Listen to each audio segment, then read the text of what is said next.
ট্রাম্পের বিরুদ্ধে এবার বিপজ্জনক মানসিক অবস্থার অভিযোগ। ডোনাল্ড ট্রাম্পকে নিয়ে নতুন করে বিতর্ক।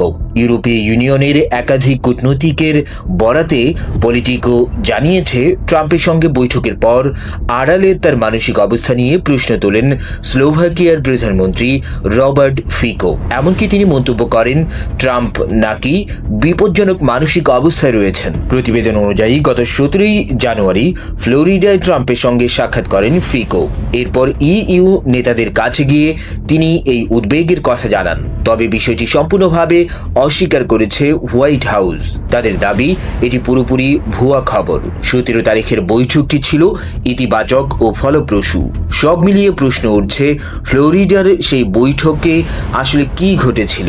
আর এই বিতর্ক কি ট্রাম্পকে ঘিরে নতুন রাজনৈতিক চাপ তৈরি করবে, নাকি অন্য কিছু?